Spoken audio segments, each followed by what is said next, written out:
Namo Sang Hyang Adi Budaya, Namo Buddhaya. Bapak Ibu, saudara sekalian dimanapun Bapak Ibu berada, pada kesempatan kali ini saya ingin membahas tentang taman orang meninggal. Seperti yang kita ketahui bahwa di dalam agama Buddha ada beberapa umat Buddha yang mendapatkan penanganan akhir di saat meninggal. Penanganan akhir ini bisa juga atas kesepakatan keluarga, bisa juga karena pesanan dari orang yang meninggal mau dimakamkan atau dikremasi. Sehingga ketika keluarga yang ditinggalkan ingin memperlakukan jenazah yang telah meninggal ini, perlu beberapa persiapan-persiapan, baik itu jenazah akan dimakamkan maupun akan dikremasi.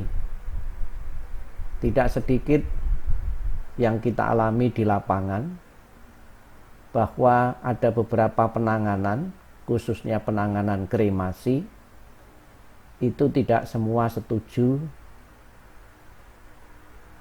karena ada beberapa alasan-alasan. Pada kesempatan ini saya ingin membahas tentang 3 penanganan, baik itu penanganan yang biasa dilakukan oleh masyarakat maupun penanganan yang bagi masyarakat Indonesia khususnya mungkin belum suatu kebiasaan. Di saat kita melihat kematian keluarga kita, anggota keluarga kita, ada beberapa penanganan, saya sebutkan kurang lebih ada 3 yang lazim, yang biasa.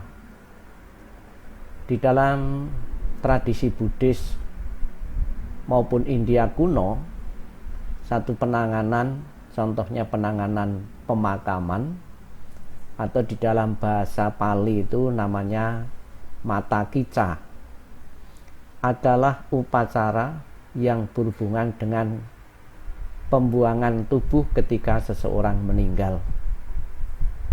Ini adalah penanganan akhir. Dapat kita lihat beberapa penanganan-penanganan. Yang pertama adalah penanganan melalui penguburan. Jadi anggota keluarga sebelum jenazah itu dibawa ke pekuburan, lalu mempersiapkan lian lahat yang sudah sedemikian rupa dipersiapkan sehingga nantinya ketika jenazah itu dimakamkan betul-betul sudah siap dan tidak terkendala oleh beberapa halangan-halangan. Di saat kita mengantar jenazah keluarga dengan memakai pakaian berkabung, mengantar keluarga yang telah meninggal ke tempat peristirahatan yang terakhir. Tentunya didahului doa-doa dan juga ada acara-acara tradisi yang sampai saat ini ada beberapa keluarga yang masih memelihara tradisi turun-temurun warisan dari generasi-generasi yang dahulu. Pemakaman bagi orang biasa pada zaman Buddha tampak sederhana. 4 pria akan mengusung jenazah ke tempat penguburan. Di dalam bahasa Pali tempat penguburan susana diikuti dengan sebuah prosesi sanak keluarga dan teman-teman yang membawa obor dan menangis serta meratap. Ini ditulis dalam Jataka 464, Sanyutta Nikaya 580 dan Theragata 779. Jenazah itu dipandu atau digotong menuju perkuburan dengan diiringi oleh keluarga-keluarga handetolan, ataupun kerabat-kerabat yang jauh ataupun dekat atau para pelayat. Ada lagi di samping pemakaman, penanganan yang lain adalah melenyapkan tubuh, adalah dengan kremasi atau penguraian elemen. Ada beberapa alasan kenapa jenazah itu dikremasi. Ada yang mengatakan dengan dikremasi akan mempermudah penguraian unsur-unsur pembentuk unsur manusia atau badan jasmani manusia. Bahwa kita tahu dalam jasmani kita terdiri dari beberapa unsur-unsur. Dengan dikremasi, dengan dibakar, itu akan mempercepat atau mudah pengembalian unsur-unsur itu ke asalnya, ke sifat alaminya. Tubuh jasmani kita terdiri dari unsur cair. Dengan kita bakar, maka akan menguap. Unsur padat akan menjadi debu, akan menjadi abu. Kemudian juga unsur-unsur gerak, unsur angin dan sebagainya, dengan dibakar akan lebih mempercepat penguraian dari unsur-unsur tersebut. Namun juga ada yang berpendapat dengan dibakar, dikremasi bisa membantu arwah dari orang yang meninggal itu untuk tidak melekat terhadap jasmaninya. Karena arwah-arwah orang yang meninggal itu ada yang masih mempunyai kemelekatan yang begitu kuat terhadap bekas dari jasmaninya yang masih kelihatan utuh mungkin. Dengan dikremasi ini, maka proses penguraian maupun proses ketidakmelekatan terhadap arwah itu akan bisa dibantu dengan baik. Setelah dikremasi, abu itu ada yang tetap dipelihara, namun ada juga ada yang dilarung atau dibuang ke laut. Apabila keluarga ingin memberikan hormat kepada arwah yang telah meninggal, bisa juga datang di tempat penitipan-penitipan abu dengan membawa persembahan atau membaca doa-doa apabila arwah dari orang yang meninggal yang jasadnya diperabukan itu belum terlahir di alam yang berbahagia, maka dengan dorongan doa-doa dari keluarga atau pelimpan-pelimpan jasa dari keluarga, maka bisa membantu melapangkan jalan yang dilalui oleh arwah yang meninggal. Ada beberapa proses-proses di saat kremasi atau pembakaran mayat ini. Pertama-tama, tubuh ditempatkan pada tumpukan kayu bakar atau citaka, kemudian bunga, dupa dan kalung-kalung bunga diletakkan di atas jenazah. Bunga diletakkan di atas jenazah, para pelayat mengelilinginya 3 kali dan kemudian dikremasi. Ada tradisi kremasi jenazah ini kalau di salah satu pulau di Pulau Bali itu dengan istilah ngaben. Namun dewasa ini kremasi sudah di kota-kota terutama, yaitu dengan menggunakan cara yang modern. Jenazah dimasukkan di peti, kemudian dibawa ke tempat khusus pengkremasian jenazah.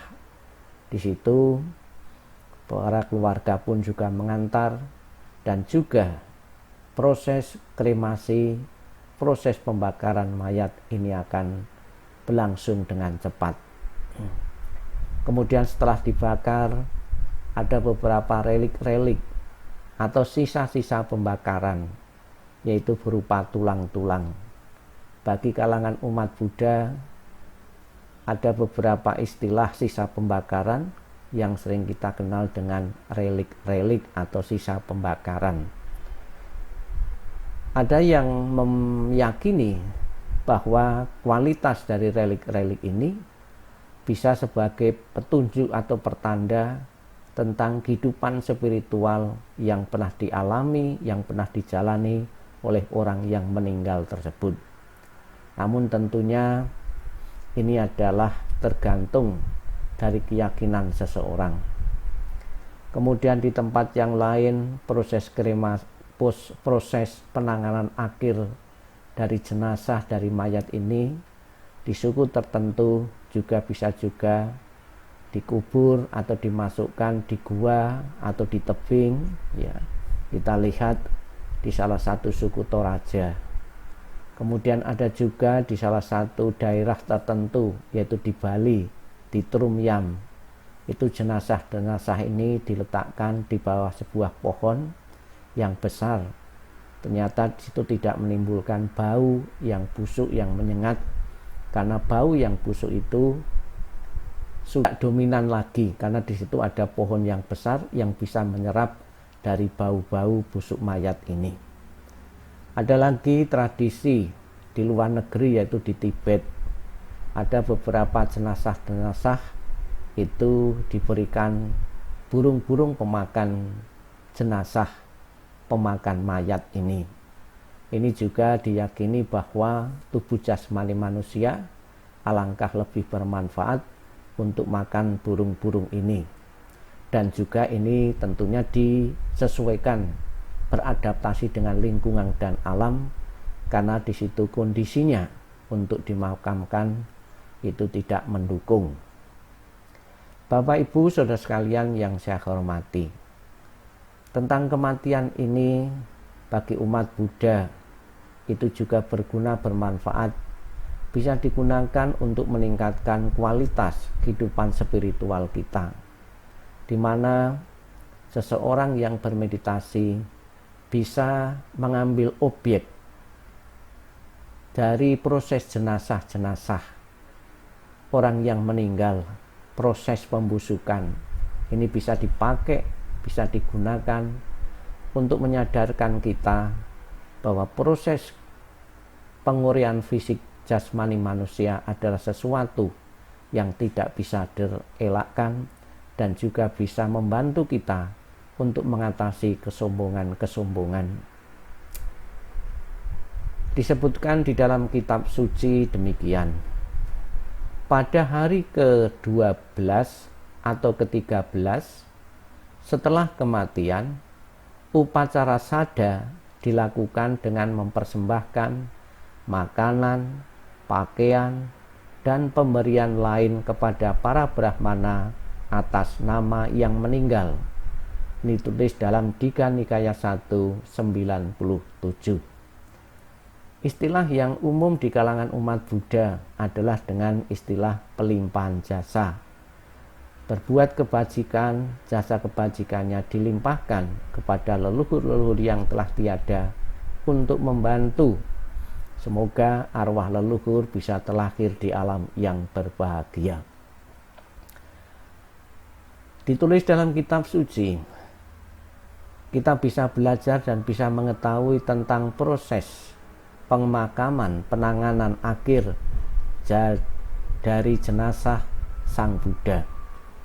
Pemakaman Buddha diatur oleh suku Mala dari Kusinara dan dilangsungkan mirip dengan pemakaman kerajaan sebagaimana digambarkan dalam Ramayana dan literatur lainnya di kemudian hari.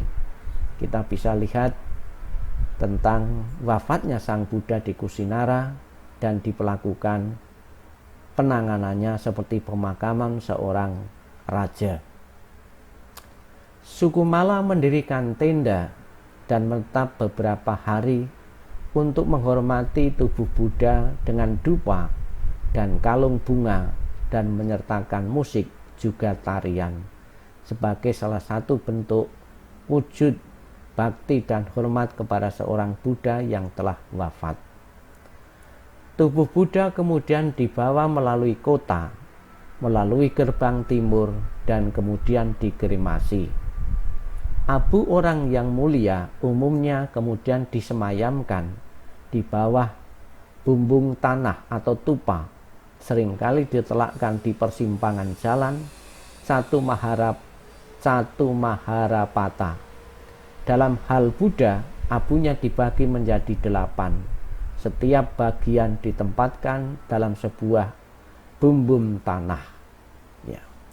Bapak Ibu saudara sekalian yang saya hormati, dari kremasi Sang Buddha ini ada beberapa relik-relik yang tentunya bisa dipakai, bisa digunakan untuk memotivasi kalangan umat Buddha. Bahwa seseorang kalau dikremasi bisa menghasilkan relik-relik adalah tidak mudah. Hanya orang-orang tertentu saja. Relik-relik ini adalah satu bukti kehidupan yang pernah dijalani seorang Buddha, seorang suci, bahwa kualitas-kualitas kehidupan kita, perbuatan-perbuatan kita, itu juga bisa sebagai tanda atau memiliki bukti fiksi, bisa menghasilkan sebuah kristal-kristal, sebuah relik-relik.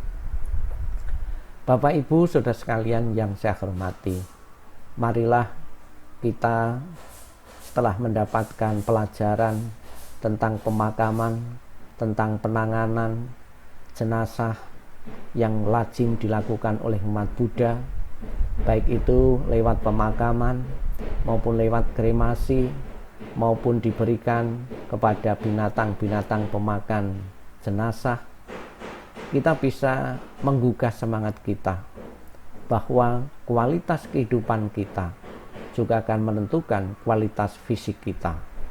Saya ambilkan contoh di saat dikremasi, tentunya orang yang mempunyai kualitas spiritual dalam kehidupan keagamannya tekun dan rajin mengembangkan dharma, mengembangkan meditasi, itu juga bisa akan menghasilkan relik-relik, memiliki fisik tubuh yang lain daripada yang lain, yang sebagai bukti bahwa kesucian itu memang ada. Marilah kita bersama-sama, Bapak Ibu dimanapun berada, kita selalu hidup berada di jalan Dharma.